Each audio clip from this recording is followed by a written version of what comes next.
What's up guys, Zachary Strive here again with Zach's Tech, and we're checking out another new case today, again from DIY-PC. Today we're going to do an unboxing and overview of the DIY-J22. It's another cheaper case. I felt like this was a much better deal for what you're getting. I got this for like $35 on sale. If it's not on sale, it's like 50 bucks, so hopefully you can get it while it's on sale. It's actually, from what it looked like, it was a nice case, but got my trusty knife again. There we go. Alright. Be very careful. Alright. Let's see what we got here. This is the bottom of the case here, so let's go this way. Ah! There we go. Ooh, nice. First impressions are this actually looks pretty nice. Honestly, for 35 bucks, you got a magnetic grill on the top here. That's awesome. So, we got a power button, a pin style reset switch, so you need to put something in there to actually reset the PC, indicator lights, front panel audio, USB 2, and then a USB 3. On the top here, we have a magnetic removable dust filter, which is really nice to see on something like this. I actually wasn't expecting that. That's really, really cool. Front grille is nice, not removable. Let's get that plastic off.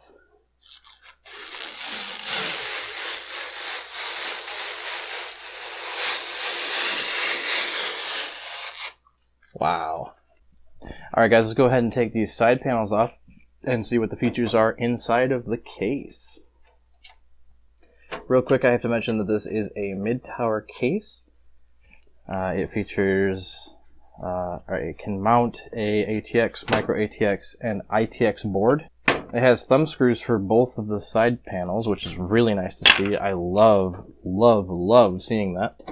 And it probably is only plexiglass, but we want to keep it pristine. There we go. That was a little tight, so this one might be a little warped. Not too sure. Oh, wow. So this entire square right here, I don't know how well you can see it on camera, but is about a ½ inch deep.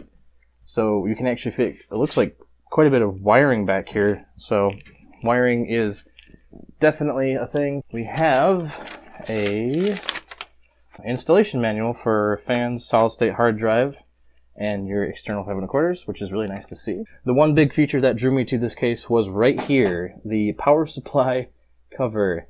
This has been an ongoing trend lately with covers, so you can cover up your ketchup and mustard that you might get. With this cover, it is not removable. I can already see that there is a rivet holding it down right here.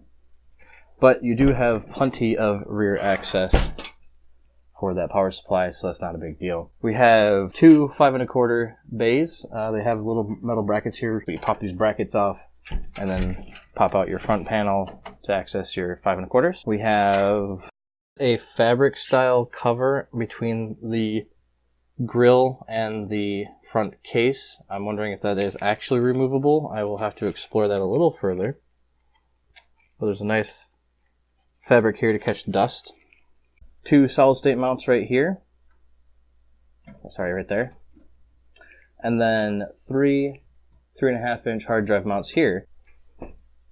As you can see, there are 6 cable management holes here, and then there's actually 2 additional ones in the power supply cover, so they definitely do actually have cable routing and wire management in mind in these. It has 2 120mm fans, one in the front for intake and one in the rear for exhaust. We have a hardware bag with all your mounting screws, additional standoffs for your motherboards, and extra thumb screws, which is really nice to see. We got USB front panel audio and your front panel connections here. In this case, we have a GPU length clearance of 398mm, which to my knowledge will fit pretty much every single GPU on the market. I would say 99%.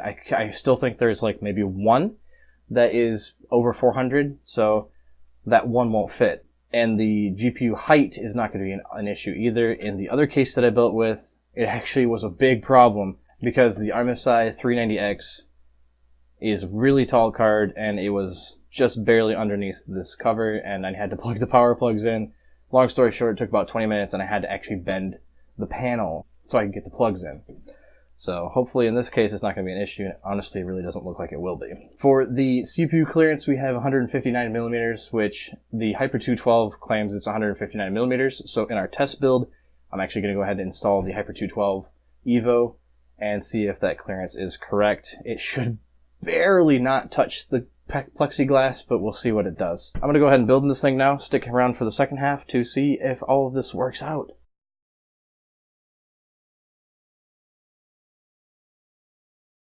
Well guys, conclusion time.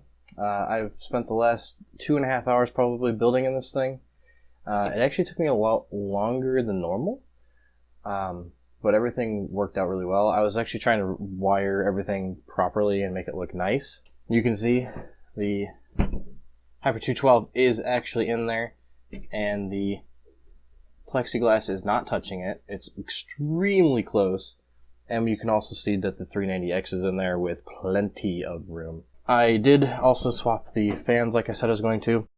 The front panel pops off pretty easily. You just grab it down here and just give it a good yank, and make sure you don't break anything. And while I was working on it, I actually found one more thing. There is a power supply filter that's removable and cleanable. So, lots of filters on here. I'm actually really impressed with this. I think this is my new favorite go-to case, actually, because there's a little bit of expandability here, and honestly, it can do pretty much anything you need it to do. I love this case, and for the price, it's pretty much worth it. I mean, obviously, as a DIY-PC case, it's a little flimsy. I did have the back panel flex a little bit, so there's a little ding here now. But everything did go back together. I would definitely recommend the DIY-J22 as a go-to case at this point, because it's extremely cheap and it does pretty much everything you need it to do. If you guys really enjoyed the video, please hit that like button.